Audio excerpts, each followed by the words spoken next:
Hi, this is Roger, thanks for dropping by. This isn't a smile, it's a grimace. I'll explain in a minute. I'm in quite a lot of pain. And indirectly, but not directly due to yesterday either, sort of. So I'm filming very early for me to be filming. It's not even 9 o'clock in the morning yet. Nearly, but not quite.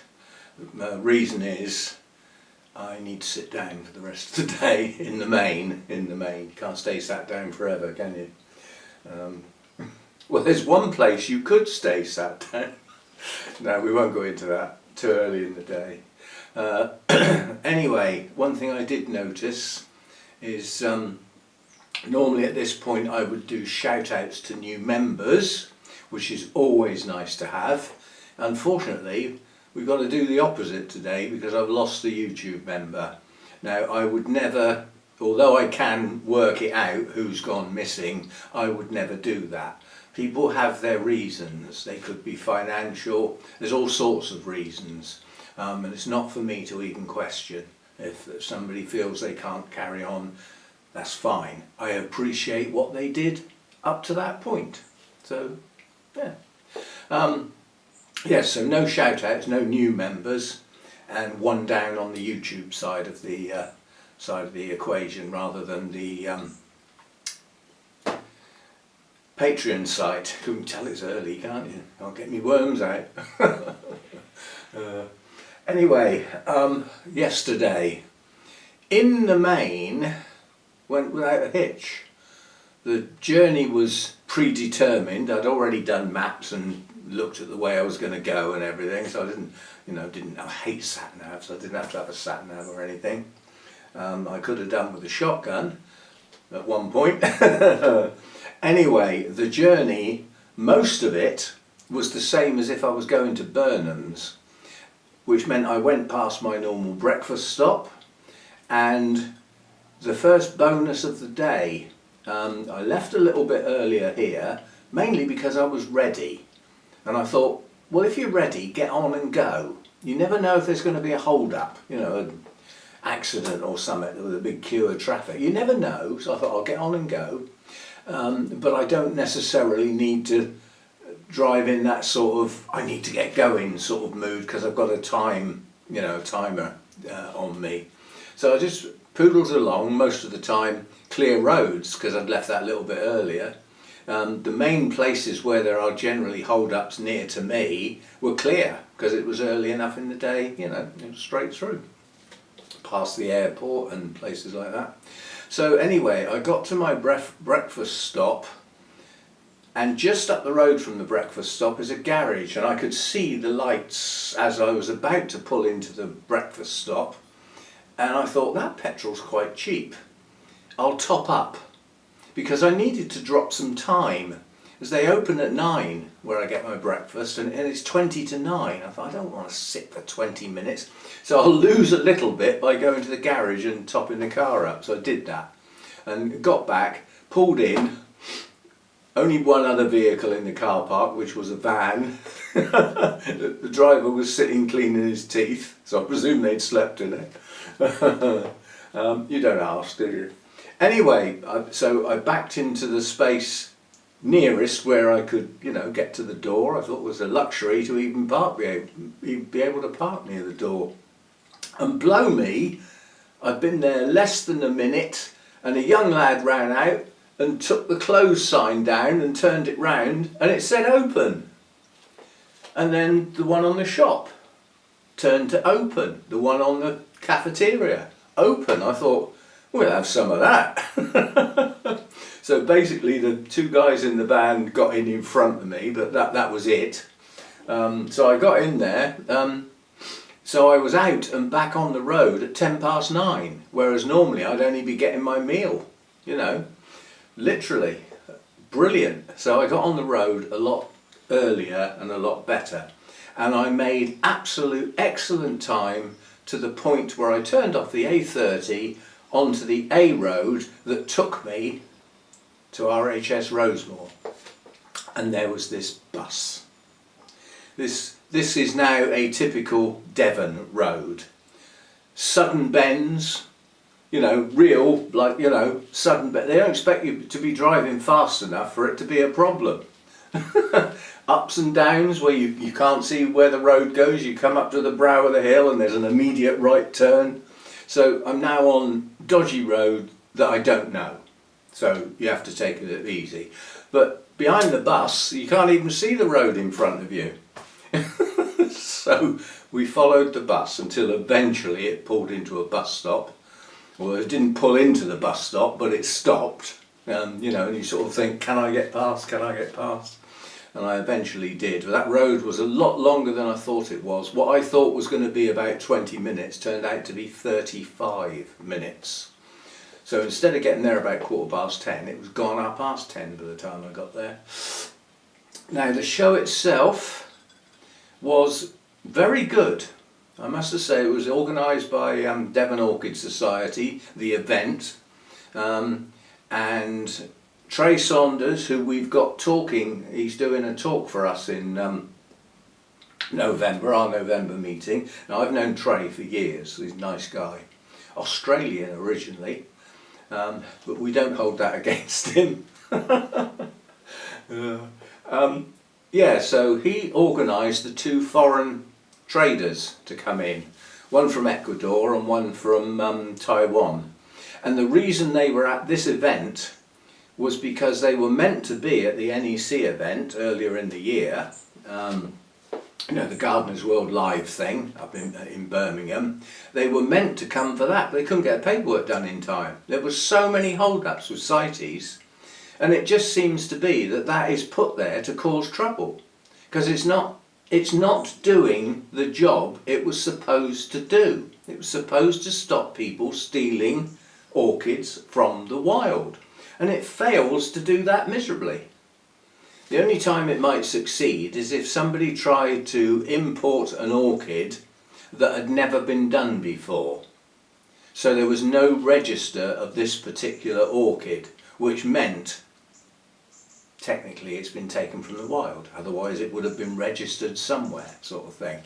And that's about the only time it would ever do its job properly. It's just there to cause hassles, basically. And Trey had a lot of those, so they missed that show. So because they'd already, you know, they got all the plants and they were ready to come and the paperwork was now done, they came to this one instead. And I got plants from one of them, the one from Taiwan. So if you remember, once upon a time I was talking about where the genera come from, and you know, I said there's this age-old theory that once upon a time there was a huge land mass and then it split up and floated away to what we know now. Didn't happen overnight, apparently. But I've always said, you know, when that happened, the dendrobiums went east and the cattleyas went west. Taiwan's in the east. You can start guessing now. Yeah, there were quite a few displays there by orchid societies, but there were there were three really, two that absolutely shone out well above the others. Those two I filmed. That's all the filming of the show that I did. There was quite a few people around, made filming a bit difficult.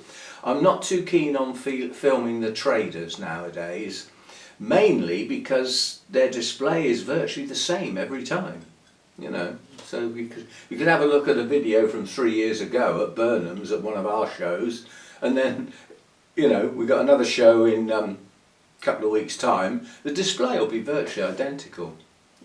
Subtle differences possibly in the actual colour and pattern on the Phalaenopsis, but they'll still be sat there in the same place. Yeah, so they don't change much, but yeah, the two societies that I filmed, those will go in a video.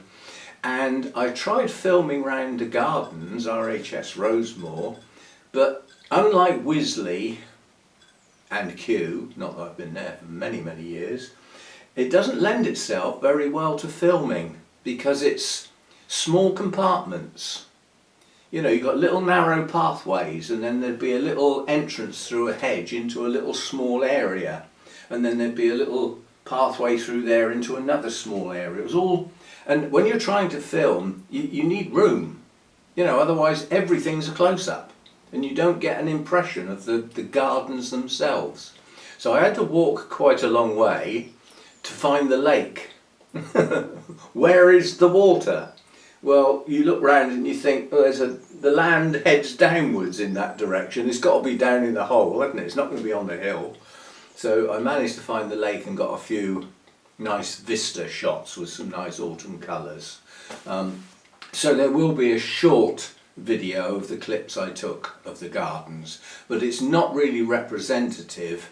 My mind saw some very nice gardens, but time of year, lots of the stuff's going over. You know, there was still some things in flower, like there was still some dahlias around and some Michaelmas daisies, and some autumn crocuses had come up through the lawns in places, and I found some cyclamen, which I love, and yeah, but not a lot else really. Few little things dotted around. So there will be a couple of videos. The videos of the gardens themselves I'll put on the gardening channel, and then the orchid ones I'll put over here obviously. So that's that. The rest of this is going to be mainly about the new orchids. I've got 3 bagfuls. 3 bags full. Is that from a song or a poem or something? 3 bags full. There are 3 bags with new orchids in. So we've got a bit to look at, and it'll take a while to get through it. So I don't want to drag on the waffle bit. But I will do thank yous. You know, thanks for the members I've got, for the financial contributions. We spent quite a lot of money yesterday. Quite a lot. So the pot is now empty and in the red. So be it. It's got time to build up again. But yes, so next weekend Hannah's down, and we've got the coach trip organised by Bournemouth Orchid Society to Burnham's. Now I might not buy anything. I don't like coming away from Burnham's without any orchids, but there isn't anything I need. I may find something that catches my eye. We'll have to wait and see what's there. But, you know, I said to Sarah, how are we getting on with the shows now? She said, well, yours is the last one, which is the week after. So in 2 weeks' time, that's the last show for Burnham's until into the new year. So they're not going to be buying loads in. They don't get that many visitors in the winter time. They don't get tourists around that drop in. So it's mainly the mail order stuff. So they're not going to be getting loads in, apart from the type of things that probably sell best via mail order. It's a business at the end of the day, it's not there for fun. So I don't know whether I shall find anything that catches my fancy. Now the plants that I brought home, one of them I bought because the blooms are nice. We do have blooms on some of these. I bought one because the blooms were nice, but the plant was really, really good. I bought one because the exact hybrid I have failed miserably 3 times. So this is the 4th one. And I'm determined to get the flipping thing to grow this time. And then most of the other stuff is strangers. So be it. So that's that. But, you know, thanks for the, you know, for watching the videos, doing the thumbs up and everything, and knocking some adverts into your watching schedule. It all helps. And don't forget the old hype. I've explained that enough times. I'm not doing it every flipping week. You should know where it is by now and how to find it, and whether it's worth looking or not. As I said, if you Google countries, YouTube hype countries list, something like that, using those words, it probably doesn't matter which order you put them in, you'll get the list of countries. If you're not on it, you can't use it. It's very simple, it's not rocket science. And then I've explained where it is. If you're not using the latest version of the YouTube app on your mobile phone, then you won't be able to find it. But don't forget that bit about the YouTube app on your phone. If you haven't updated it for years since you loaded it, it won't work because it's not the latest version. You need to go into the place in your settings where you check for updates. You might have to go to the App Store, I forget. I mean, I had to do it, mine didn't work, and it was because I didn't have the latest version. So there's always that to do. Don't waste them. I'm not saying you should use them on my videos or even in my channel anywhere, but don't waste them. They help channels. So you choose which video for which channels you'd like to use your 3. And don't waste them. I think they're an important feature that's been given to the viewers for a change. You get to choose, and it's useful for the channels you choose to use it on. So that's that. Now out here, I had a look at my little thing that I use on the laptop, and we've dropped down below 11 hours of day length now. We'll take away the hour that nobody else bothers with, that I do because I know it's useless daylight. If you have a look at the crack of dawn, sunrise, that first half hour is not growing light, it's and same at night time, after sunset the light drops, takes a while before it goes total dark, but that light's no good for growing, so you take that hour off, half an hour each end. So if it's dropped down below 11 hours, it's below 10. And literally, by the end of this month, it will be below 9. So my growing days are virtually finished. The light's gone. So the fact that the temperatures are dropping doesn't actually matter that much. If the light levels are low enough that the orchids are not responding, their day length isn't long enough, then, if they're a bit chilly, well, so what? They're not growing much anyway. So, I will seriously have to think about, when I get my orchid feed out and give it a shake and think, actually, do I actually need any at all? But we will be cutting the feed right down, and the watering frequency and how I water. In the growing season, when I've got some daytime temperatures, you've seen me chuck. I've got a, whatever it is, half-litre glass thing, it's plastic, and I'll chuck 2 or 3 of those through each pot. It's absolutely soaked. Now okay, most of my plants are just in bark nowadays. Some have got grow stones or some perlite, but it is basically a bark mix, and it's soaking wet at that point. Well, that's going to have to stop for some plants. If they're not growing, they don't need to be soaking wet, and that's probably the best way I can think of to rot your root system. It's on a plant that's not growing and you've got it soaking wet. So we'll be going back to the trickle round the edge, which is where most of the roots are in a pot if it's been in there a little while. So, we will be changing things. I've still got a bit of work to do out here. Not much though. Those days are gone where you start disturbing root systems and things. Basically, it's more like tucking things up, for the winter, and just keeping everything just about comfortable. Some plants will be uncomfortable because the night temperatures are too low for them, but they will survive hopefully in virtually a dormant state. So that's what's going on out here. What else? My Deesers are still outside, and so far, although the temperatures are going to drop during this week and we haven't got any rain, there's no rain in the forecast as far as the weather forecaster's eyes can see.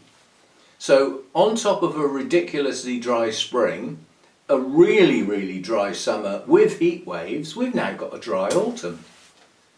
You can see a time coming when you turn the tap on and you get 3 drips, and that's your lot.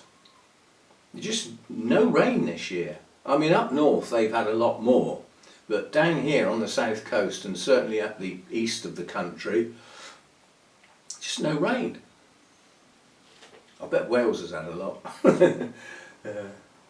Green and pleasant land. Well, if you want a green and pleasant land, you need some of the wet stuff. Doesn't do it on its own. So, and that, as far as the garden is concerned, it is shutting down now. It's not too long. Not this time when Hannah comes down, but the next time Hannah comes down, it will be into November, and I suspect we will cut the planted border down to the ground.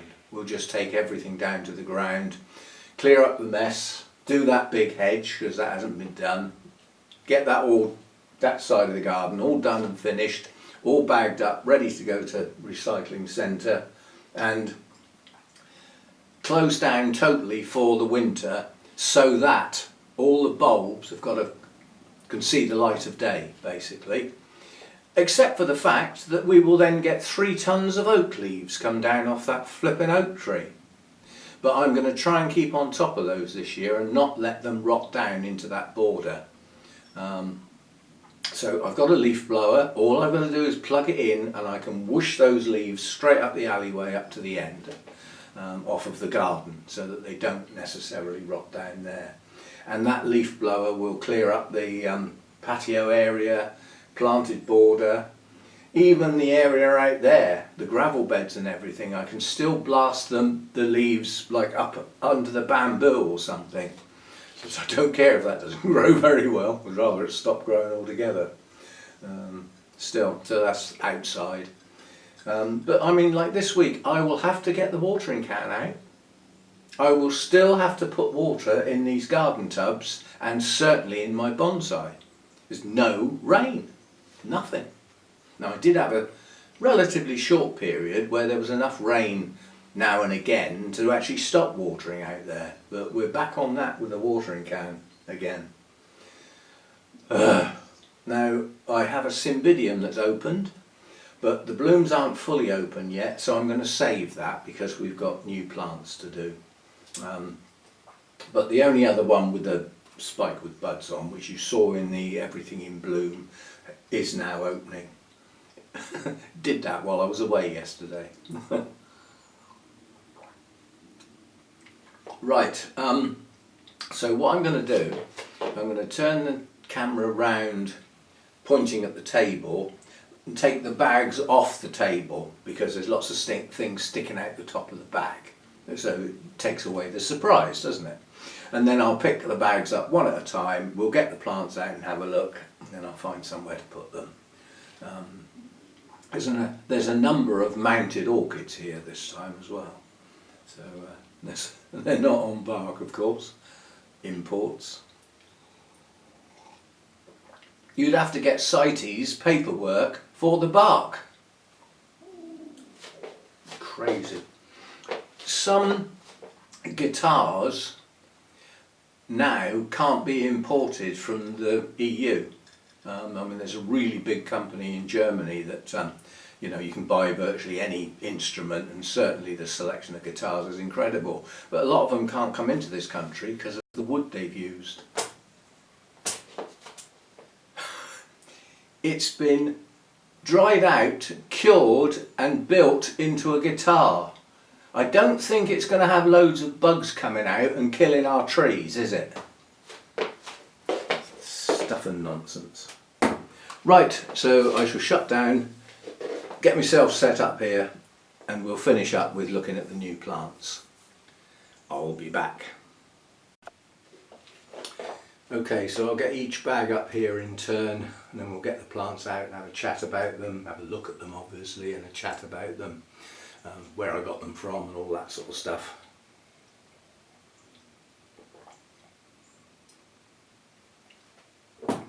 Oh, that was virtually stone cold.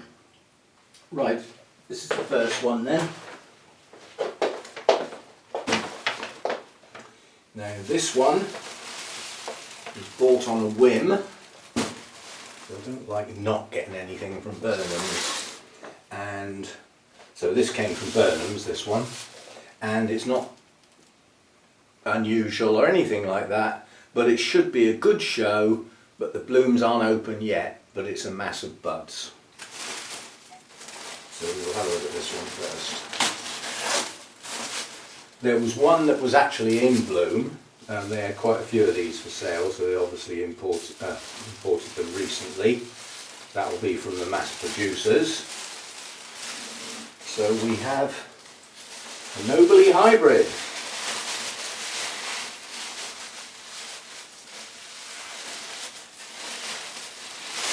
And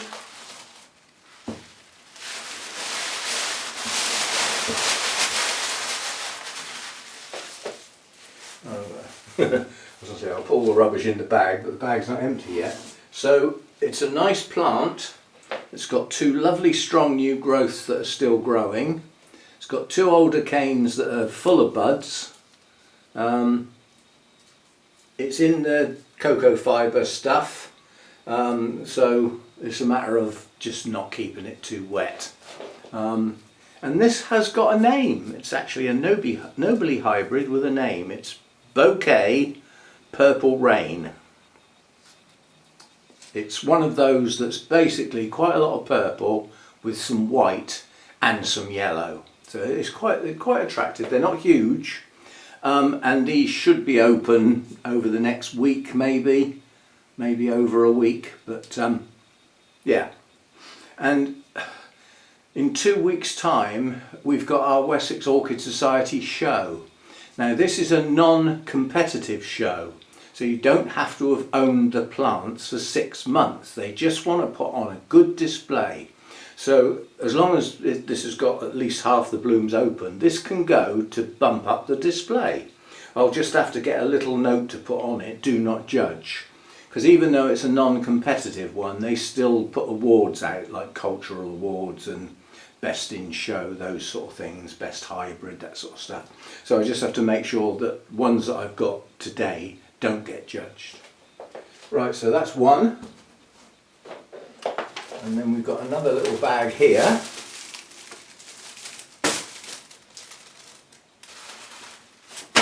Now we've got somewhere to put rubbish. Yay! Now this is 2 dendrobiums, and this came from the trader from Taiwan, which was Tropical Exotique, I think they were called. But Taiwan they originated from.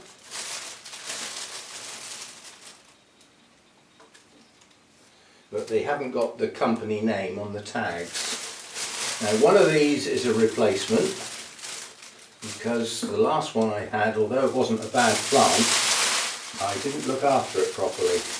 I misunderstood its needs, and so it went through a winter incorrectly and didn't come out the other end. I don't know what this stuff is, but I don't like the feel of it. Yeah. Right, so this is Jinguanum crossed with Bensonier. Now Bensonier I've heard of. I'll hold the tag up. Just waiting for it to focus. There we go. So it's a Dendrobium hybrid.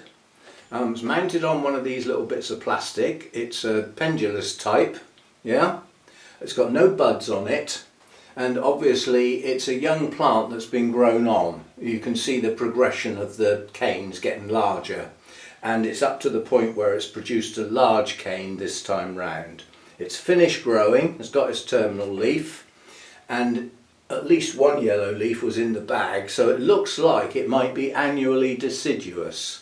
So providing it grows well next year, this cane may bloom. Yeah? But yeah, these little plastic mounts, that's how they have to do them if they want to export, because of the import problem. You know, as I said, if it was on a piece of bark, then the bark would have to have CITES certificates and everything. It gets complicated. Now there's a little bit of moss and a lot of aerial roots. I will look up the 2 basic ingredients for this one, because in theory this is a primary cross. So I can look up the 2 species, bit of work to do, and find out what sort of orchids they are. Are these winter resters? Are they just drier in winter, subtly different? And either way, I will just keep this ticking over, because I'm not winter resting an orchid I've only just got that's not big enough, because I'm not trying to get it to bloom. So that's that one. Nice little plant. And this guy, the guy from the company, I'm not sure he was actually there, the guy from Taiwan, because the guy who was serving everybody was Italian. Unless he'd moved out there, I suppose. And then this other dendrobium that I got is a replacement.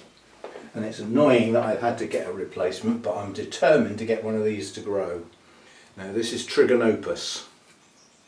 I The last one I got was actually from Trey Saunders, and it was at a show. I'd ordered one and he had a couple, but he had one in his display that was actually in bloom, and he said, oh, you just will have that one.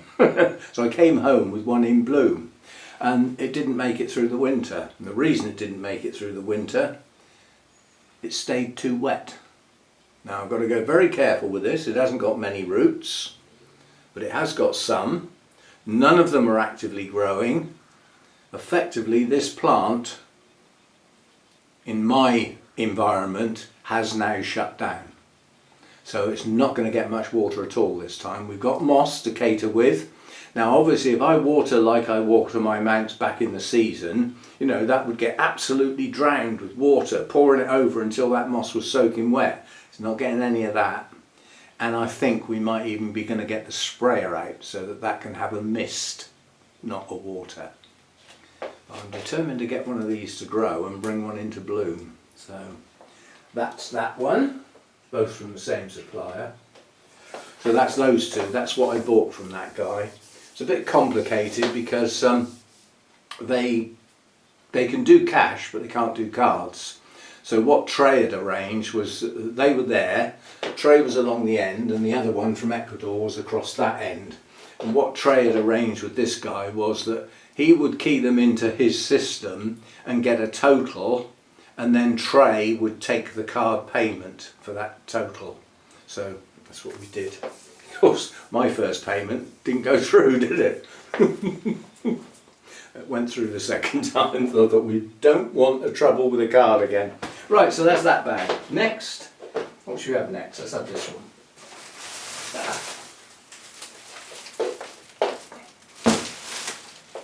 Yes, it's a Nellie Isla, and yes, I'm trying again. This came from Spice Exotic. It's the fact that it was also very cheap. Started to fall over, but it can stay there. Now it's over, it can just stay there. So basically it's 2 plants in the pot. The guy told me that. He said it's 2 plants in the pot, but he said rather than take that one, why don't you take this one? Because this one's 2 plants in the pot, but they're different. But I didn't like the other one. It was a pinky Nellie Isla, which I wasn't too keen on. You noticed I was filming again then? Let's just let him out. Come on.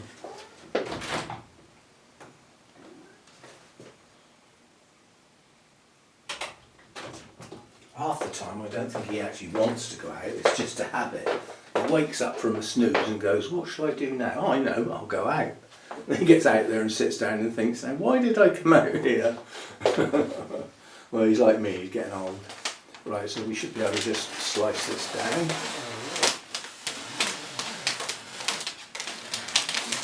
Yay. Jolly good. All wasting materials.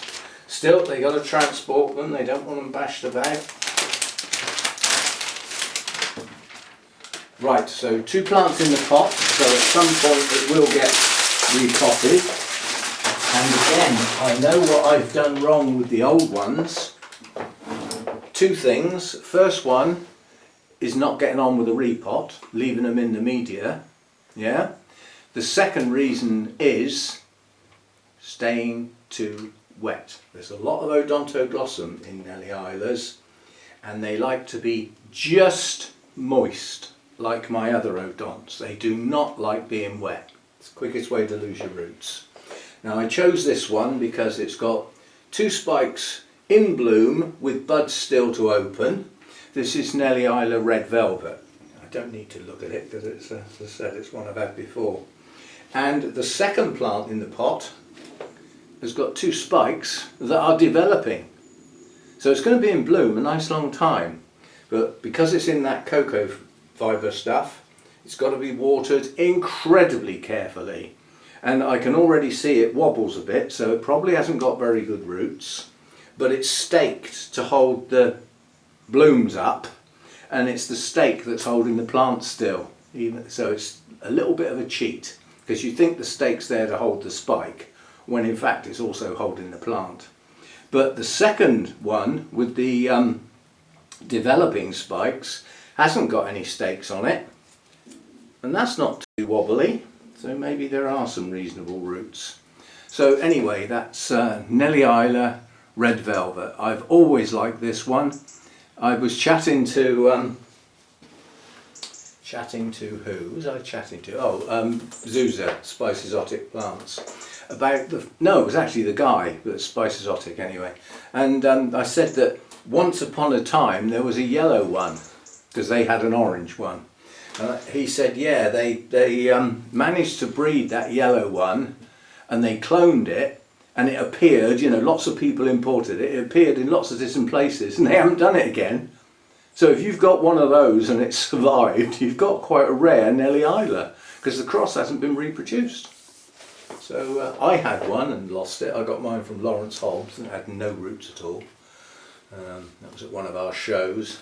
It's funny, I walked in the door to our show, and Lawrence is the first one you see in front of you, sort of an L-shaped thing like that. And he had them on the end there, and I walked straight in and picked it up and thought, I'm having that. Which I did. Right, so that's that one. Yellow, red Nellie Isla, Red Velvet, it's actually got a name. And then the other one in here, also from Spice Exotic,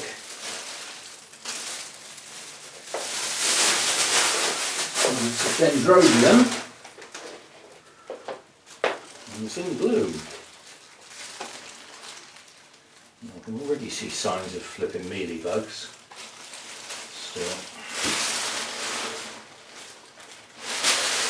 Now this is quite a mature plant, which is why I sort of picked it up, and the fact that it actually had some blooms, which I quite like. And it's got a name, I believe. It is Dendrobium JK Sooth. Odd. Wasn't that expensive. And it's quite a mature plant. It's got young canes, so it's been grown on from literally a seedling. It's got canes that size, you know, less than my thumbnail, so it's been grown on, and it's obviously reached maturity and got to flowering size. Flowers on deciduous canes, on the old leafless canes, and it's got 2 actively growing canes. Yeah, so this one's still actively growing, although this could be its terminal leaf. And then there's another cane over here, actively growing. So it's still in growth, so it'll still need some water and feed. And it's coming to bloom for a dendrobium of this type at a very odd time of year. So that makes it a little bit special, because to get these long cane dangly type dendrobiums that often need a winter rest, they don't tend to bloom this time of year. They tend to bloom late winter, early spring, as they come out of the rest. But anyway, this one hasn't got any moss that you can determine, so this gets its moisture from the aerial roots. So again, I think the sprayer may need to come out so that we can mist it. Although with this one I could pour water over those roots, because there's no moss to hold the moisture around the base of the plant. Now, I suppose you'd like a look at the blooms. They are delicate, they are very attractive.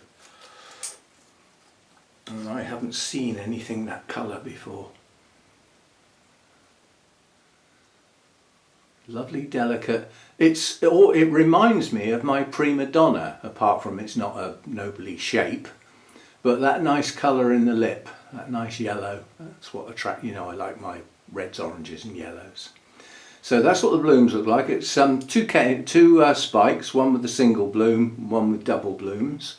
I would imagine that the spikes can have more blooms than that. But this one I will have to investigate, because I'll have to go to Orchid Roots, track back down from this hybrid to find out what species went into it. It's complex, because Susanna actually had a look on her phone in Orchid Roots to try and find it, and it got a bit complicated. We got down to one of the component parts is signatum, which I've actually got, and it's doing reasonably well. So one of the components in here is doing okay as a separate species. So that's that one. And somewhere to hang that. for now. Go there. It needs some water as well, it's very dry. Now we're down to the last bag. This also came from Spices Exotic, and this is the one I said that although I like the blooms, I very, very much liked the plant.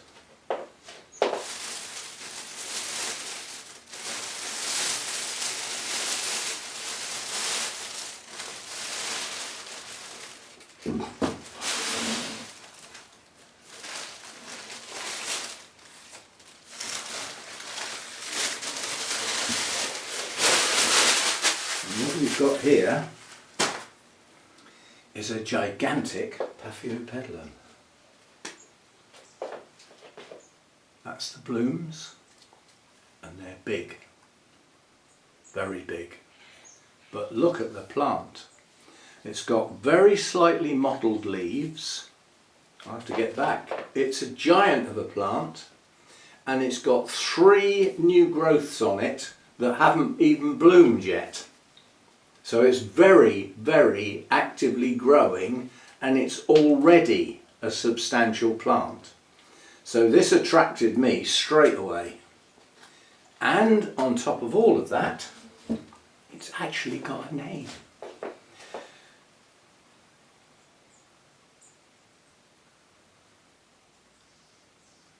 White Lady.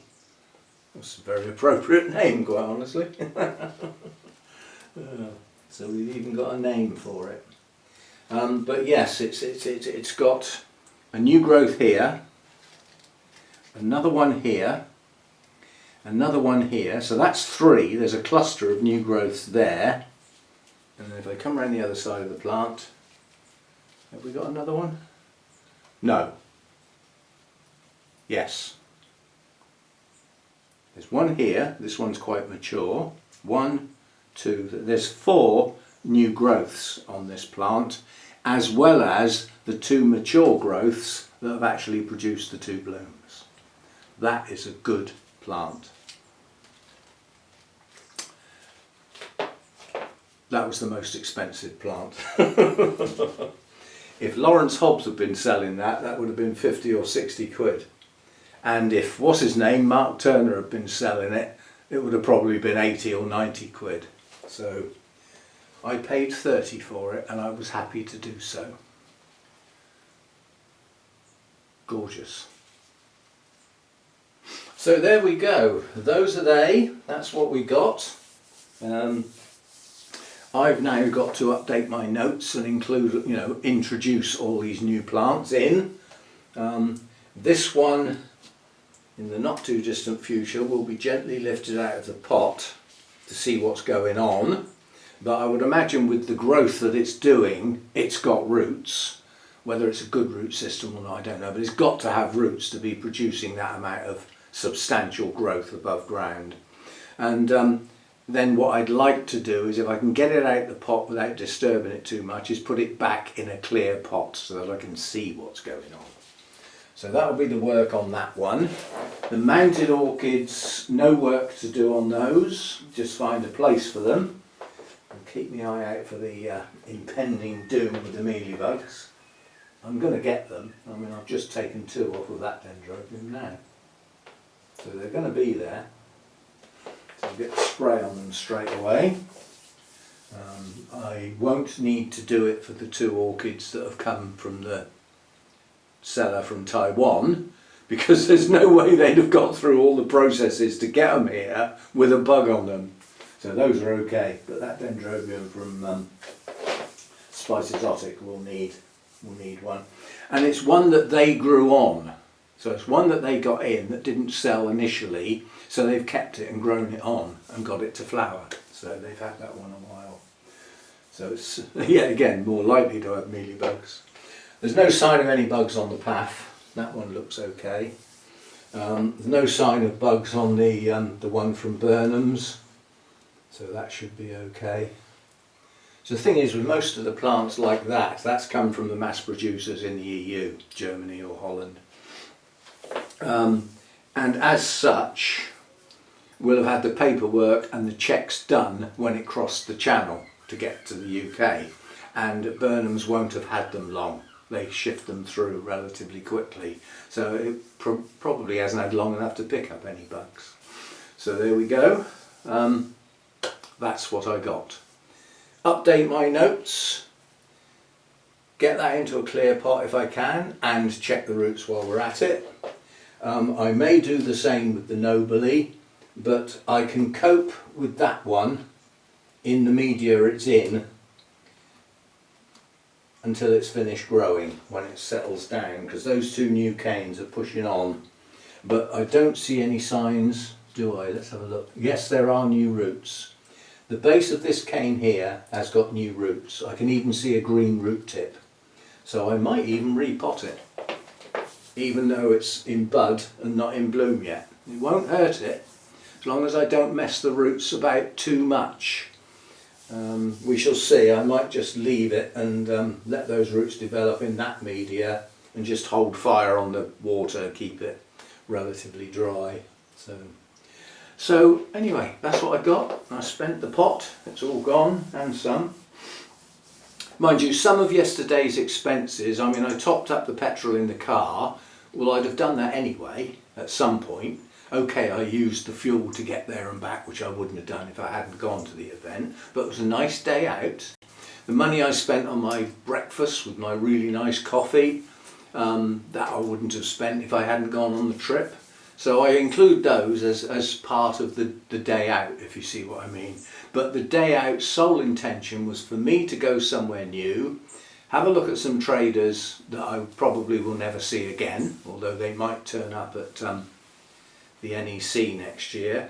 That show next year is still going to be at the Gardeners World Live, the big international orchid event, is still going to be at the NEC in Birmingham in 2026. From 2027 onwards it will be at a new venue that will be a lot easier to handle, and my Orchid Society may well start putting up a sizable, well, more sizable display and taking part a bit more. So we shall see how that goes. Right, so we've got to find homes for these new plants and get the notes updated. So that'll do for this one. Hope you've enjoyed that. I know people like seeing new plants and hearing me have a chat about them, why I got them, and reasons. Are they replacements? Are they new? I mean, out of the paths I've had for a while now, I've got two that still refuse to grow roots, although one of them put up a new growth and it bloomed, but still hasn't grown any roots. The others are doing fine. I have lost one. The chances of losing this are pretty slim. It's just too good a plant. It's bound to have a good root system. Actually, if I put a bag underneath it, we could have a look now. I just don't want to mess everywhere, basically. Let's see if it will gently lift out. Trouble is, it's going to mess the stakes up, because the stakes are right down the edge of the plant. Let's see if it will just, if it feels like it's going to come out easy, we'll carry on.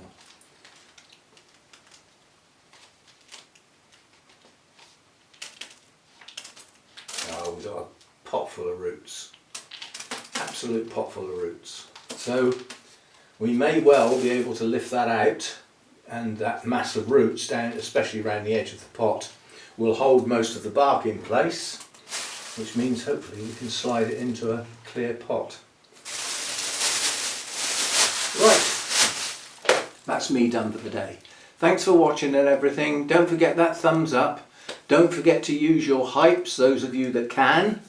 I'm not, as I say, I don't insist on anybody using those on my channel or my videos, but please use them. If you've got access to them, don't waste them. They're important for the channels you wish to give that extra support via that process. So no orchid video tomorrow. And we'll see where we go from Tuesday onwards. I have got to do a members video during the week, which is for the higher tiers. And then next weekend, Hannah's down on the Friday, not on the Saturday. It's a long weekend. It's effectively in lieu of my birthday weekend, which is the following weekend, and we've got our show. So, because we had to move it, because somebody messed up the traders. So So we're having like a weekend early for my birthday. I've got a nice meal planned for us for Friday night, and then on the Sunday we've got the coach trip to Burnham's, which is an early start. It's an 8 o'clock start on the outskirts of Bournemouth. We probably won't get back from there till about 6:30. We've then got to come home here, and we'll have pre-packed all our stuff ready to go. We'll come back here, pick up all that. We might even be in the car ready to go, and we could set off home from there. No, we'll need to come home. We'll need to come home first, give Mojo some food and everything, and just sort of tidy up. And then I've still got to run her home and come back again. So it'll be a late day for me, a long day as well. But most of the driving will be via Mr. Coachman up the front, while I look at the scenery. Okay, so that's the sort of thing that's coming up, and thanks for being here today, and I'll see you next time.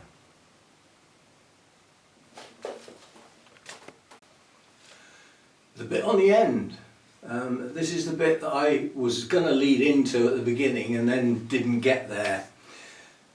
At the end of the journey, I pulled into the driveway as normal, didn't put the car right in the carport because all the plants are on the front seat with the seat belt round them, along with my camera and my jacket. So I put the camera in the jacket pocket so that I didn't, that's only one thing to carry then, and then unbuckled the plants, got them all onto one hand like that. I'd already opened the door, unlocked the door and everything, so I could carry everything in one go. And as I came back out of the car like that, my camera fell out of my coat pocket and landed on my foot. Now there's a good side to that. It didn't land on the concrete because that could have broken it. And that's a very expensive item to have to replace.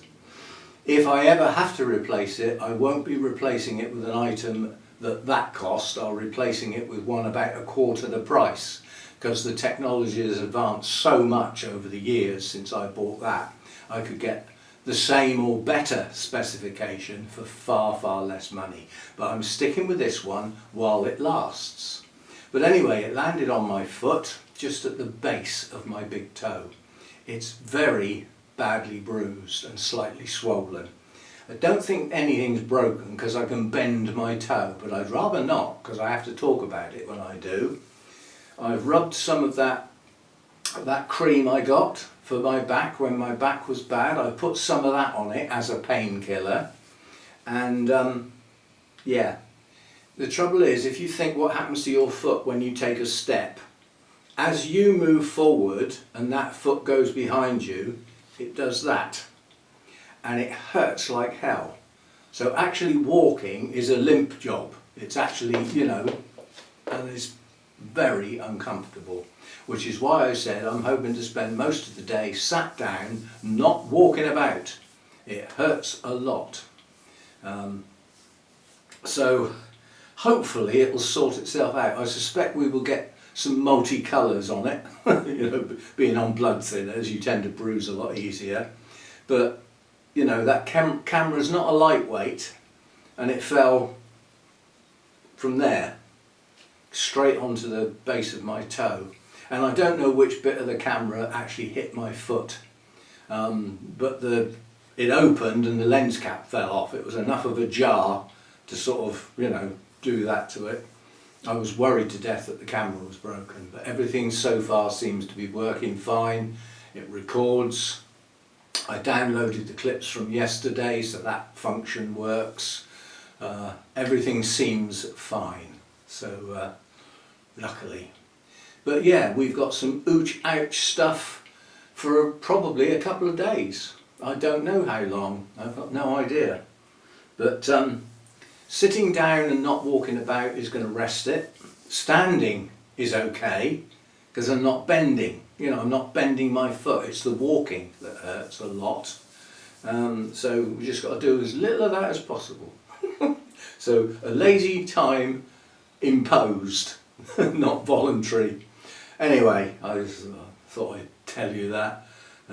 It's an event, I suppose. Anyway, and finally, see you next time.